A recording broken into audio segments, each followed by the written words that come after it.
Sir, चूंकि हम एक नए जो है फाइनेंशियल ईयर की तरफ बढ़ रहे हैं, तो अगर एक साल का कोई नज़रिया हो, बहुत लोगों ने पैसे दे करके सवाल आपसे पूछे जो कि बोनस को मिले हैं, कि आखिर में 4-5 शेयर ऐसे हों जो कि हमारे पोर्टफोलियो का हिस्सा होने चाहिए। आपने कोई लिस्ट बनाई होगी, कुछ अपने क्लाइंट्स को कुछ रिकमेंड किया होगा। आप कुछ रिकमेंड करना चाहेंगे अगले 6-8 महीने साल भर के लिए हमारे दर्शकों को? विपुल जी, लिस्ट उस तौर पर नहीं बनाई थी जी। लेकिन जो कुछ चीजें कह सकता हूं कि कोई भी लंबी रैली या सस्टेन रैली बाजार में हो जी। तो बिना बैंकिंग क्षेत्र का पार्टिसिपेशन हुए ये संभव नहीं है। ठीक। तो अगर आप सेफ्टी फैक्टर से भी बात करें तो आईसीआईसीआई बैंक और एचडीएफसी बैंक, कोटक बैंक, ये 3 ऐसे बैंक आते हैं जो इस क्षेत्र में टॉप ऑफ द लिस्ट में आते हैं प्राइवेट सेक्टर से। जी। इसी के साथ अगर आप बात करें तो जो पीएसयू पैक है उसमें एसबीआई और जो सेकेंड टियर बैंक्स हैं पीएसयू पैक में, जैसे कि पीएनबी हुआ या बैंक ऑफ बड़ौदा हुआ या कनारा बैंक हुआ, इनको आप शामिल कर सकते हैं।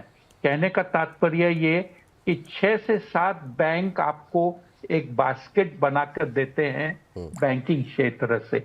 दूसरा जो आप एक क्षेत्र देख सकते हैं वो है फार्मास्यूटिकल। फार्मास्यूटिकल में कुछ मेरे जो पिक्स हैं जो सबके सब दवाइयां बनाती नहीं है बट फार्मा क्षेत्र से भी जुड़ी है।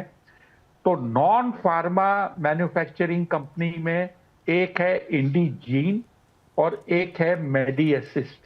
मेडी असिस्ट जो आप इंश्योरेंस क्लेम या हेल्थ इंश्योरेंस लेते हैं उसका जो पेपर वर्क की एजेंसी होती है इंश्योरेंस कंपनी और इंश्योरेंस के जो हेल्थ प्रोवाइडर होते हैं जैसे कि अस्पताल, उनके बीच का लिंक है।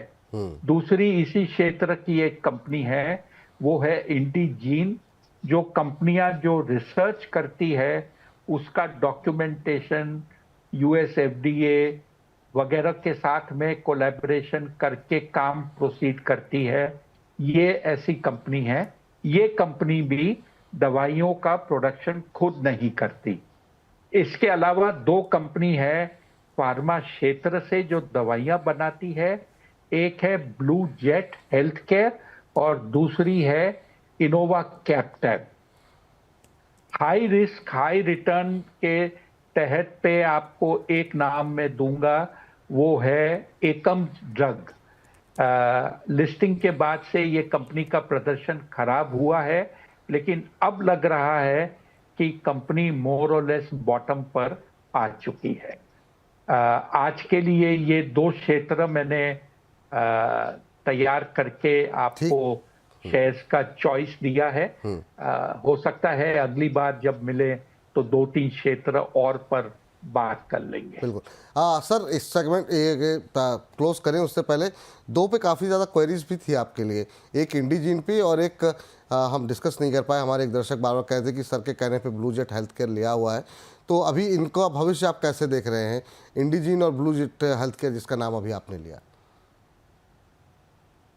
सर, आपने अगर मेरे कहने से अगर किसी ने लिया है जी, तो मुझे ये नहीं समझ में आ रहा कि उस पूछना क्या चाहता है। शेयर ये उन्होंने नहीं लिखा कि अभी क्या बस ये था कि क्या करना चाहिए।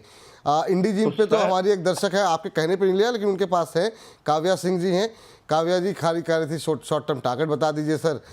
इंडीजीन पे अभी 575 पे आसपास चल रहा है और ब्लू जेट पे उनके पास पोजीशन, हमारे एक दर्शक थे उनके पास पोजीशन थी। उनका सवाल हम डिस्कस नहीं कर पाए लेकिन अभी आप चूंकि नाम आपने लिया तो मुझे वो सवाल याद आ गया। विपुल जी, शेयर ने हाई बनाया 968 रुपए का जी, और शेयर का भाव है 884 रुपए। तो ऊपर से 80 रुपए जरूर नीचे है लेकिन अगर इन्होंने 500 और 600 के बीच में लिया है तो 50% पैसा बन रहा है। जी जी, क्या पूछना चाहते हैं? मैं भी आश्चर्य मुझे भी नहीं पता सर। हाँ, लेकिन ये कह सकता हूं कि अभी पिक्चर बाकी है। अभी पिक्चर बाकी, ठीक है, होल्ड कीजिए सर। कभी आपको रिकमेंडेशन में भी नाम आ गया तो इसका मतलब ये है कि पॉजिटिव व्यू बरकरार है। बाजार के उतार चढ़ाव में हो सकता है ऊपर नीचे, अब मुझे भी आपका प्रश्न नहीं याद है कि हाँ, चूंकि ये नाम हमने सुना था और अरुण, ये मतलब मैंने देखा था कि आप बार बार पूछ रहे थे अरुण सर से पूछिए, अरुण सर से पूछिए, अभी नाम जिक्र आ गया तो मैंने कहा कि ये सवाल भी ले लेते हैं। तो बैंक और फार्मा पे दो पॉजिटिव व्यू है। ICICI bank, HDFC bank, Kotak bank, SBI, PNB, bank of Baroda जैसे शेयर हैं जो कि आपके पोर्टफोलियो का हिस्सा होना चाहिए। वो लोग जो लॉन्ग टर्म पोर्टफोलियो बना रहे हैं, लगातार सवाल भेज रहे थे।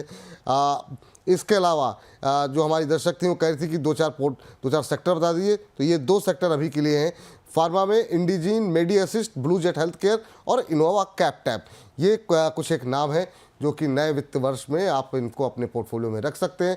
आगे कुछ एक और सेक्टर्स पे जब अरुण सर दोबारा आएंगे, दोबारा कुछ एक और सेक्टर्स पे बातचीत होगी। सर थैंक यू, धन्यवाद। आज जब मुझे लगता है कि हमारे जो तमाम दर्शक हैं उनको ईदी भी मिल गई और एक तरीके से नवरात्र का प्रसाद भी जो आपने दिया है बहुत सारे शेयरों पे। उम्मीद करते हैं लोगों का ये फाइनेंशियल ईयर भी काफ़ी अच्छा जाए, बहुत अच्छे लोगों के पोर्टफोलियो चमकते रहें। और अब छुट्टी के दिन अपना समय सर इतना देने के लिए बहुत बहुत धन्यवाद, बहुत बहुत शुक्रिया। कोई डिस्क्लोजर आपकी तरफ से? सर डिस्क्लोजर, जो मैंने शेयर अभी रेकमेंड किए हैं वो सभी शेयर मेरे पोर्टफोलियो में हैं। जाते जाते आपके सभी दर्शकों को एक चीज कहूंगा, मान लीजिए आपने मेरे कहने से किसी शेयर में निवेश किया और आपको आपके उम्मीद से अगर पैसा बनता है तो प्रॉफिट बुक कीजिए। वो प्रॉफिट जो कमाते हो उसको निवेश करने के लिए वापस नई आइडिया मांगिए, बट ऐसा न हो कि प्रॉफिट चूक जाए और फिर आप कहो मेरे को लॉस हो गया। तो समय समय पर मुनाफा बुक करते रहना ये भी बहुत आवश्यक है। इसी पंक्ति के साथ कार्यक्रम को समाप्त करते हैं। बहुत बहुत शुक्रिया सर, बहुत बहुत धन्यवाद आपका आज का समय देने के लिए।